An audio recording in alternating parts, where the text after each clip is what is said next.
Then the king called together all the elders of Judah and Jerusalem. He went up to the temple of the Lord with the men of Judah, the people of Jerusalem, the priests and the prophets, all the people from the least to the greatest. He read in their hearing all the words of the book of the covenant, which had been found in the temple of the Lord. The king stood by the pillar and renewed the covenant in the presence of the Lord to follow the Lord and keep his commands, regulations and decrees with all his heart and all his soul, thus confirming the words of the covenant written in this book. Then all the people pledged themselves to the covenant. The king ordered Hilkiah the high priest, the priests next in rank, and the doorkeepers to remove from the temple of the Lord all the articles made for Baal and Asherah and all the starry hosts. He burned them outside Jerusalem in the fields of the Kidron Valley and took the ashes to Bethel. He did away with the pagan priests appointed by the kings of Judah to burn incense on the high places of the towns of Judah and on those around Jerusalem, those who burned incense to Baal, to the sun and moon, to the constellations and to all the starry hosts. He took the Asherah pole from the temple of the Lord to the Kidron Valley outside Jerusalem and burned it there. He ground it to powder and scattered the dust over the graves of the common people. He also tore down the quarters of the male shrine prostitutes, which were in the temple of the Lord and where women did weaving for Asherah. Josiah brought all the priests from the towns of Judah and desecrated the high places, from Geba to Beersheba, where the priests had burned incense. He broke down the shrines at the gates at the entrance to the gate of Joshua, the city governor, which is on the left of the city gate. Although the priests of the high places did not serve at the altar of the Lord in Jerusalem, they ate unleavened bread with their fellow priests. He desecrated Topheth, which was in the valley of Ben Hinnom, so no one could use it to sacrifice his son or daughter in the fire to Molech. He removed from the entrance to the temple of the Lord the horses that the kings of Judah had dedicated to the sun. They were in the court near the room of an official named Nathan Melech.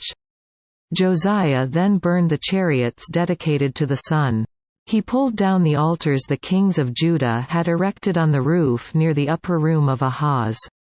And the altars Manasseh had built in the two courts of the temple of the Lord. He removed them from there, smashed them to pieces and threw the rubble into the Kidron Valley. The king also desecrated the high places that were east of Jerusalem on the south of the hill of corruption, the one Solomon king of Israel had built for Ashtoreth, the vile goddess of the Sidonians, for Chemosh the vile god of Moab, and for Molech the detestable god of the people of Ammon.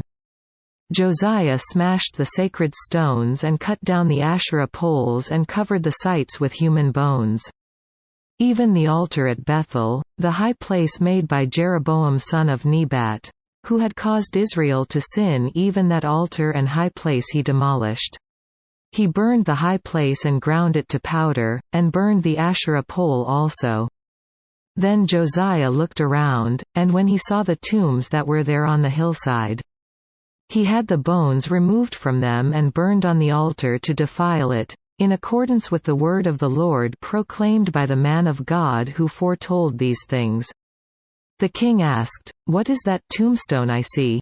The men of the city said, "It marks the tomb of the man of God who came from Judah and pronounced against the altar of Bethel the very things you have done to it." "Leave it alone," he said. "Don't let anyone disturb his bones." So they spared his bones and those of the prophet who had come from Samaria. Just as he had done at Bethel, Josiah removed and defiled all the shrines.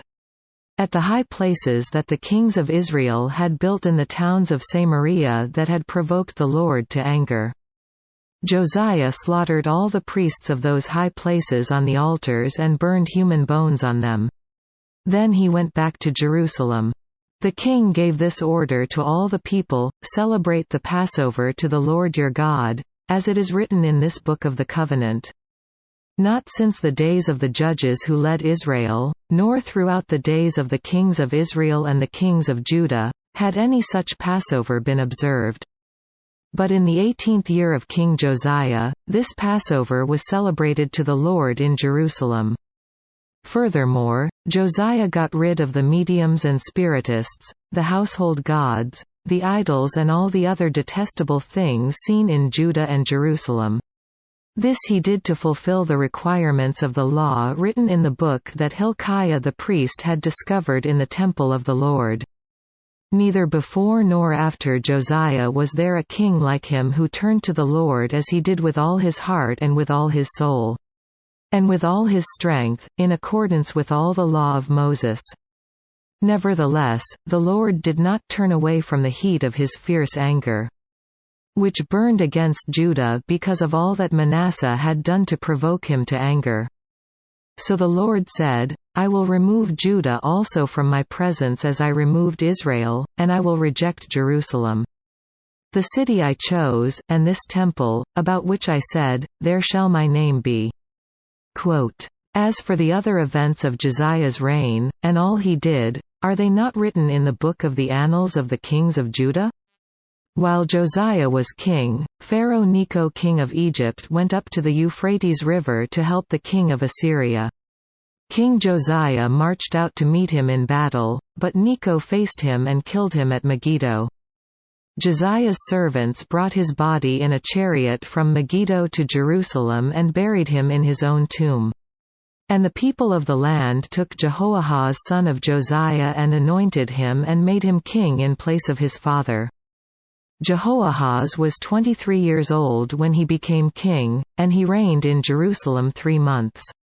His mother's name was Hamutal daughter of Jeremiah, she was from Libnah. He did evil in the eyes of the Lord, just as his fathers had done. Pharaoh Necho put him in chains at Riblah in the land of Hamath so that he might not reign in Jerusalem, and he imposed on Judah a levy of 100 talents of silver and a talent of gold. Pharaoh Necho made Eliakim son of Josiah king in place of his father Josiah and changed Eliakim's name to Jehoiakim. But he took Jehoahaz and carried him off to Egypt, and there he died. Jehoiakim paid Pharaoh Necho the silver and gold he demanded. In order to do so, he taxed the land and exacted the silver and gold from the people of the land according to their assessments. Jehoiakim was 25 years old when he became king, and he reigned in Jerusalem 11 years. His mother's name was Zebidah daughter of Pedaiah, she was from Rumah. And he did evil in the eyes of the Lord, just as his fathers had done.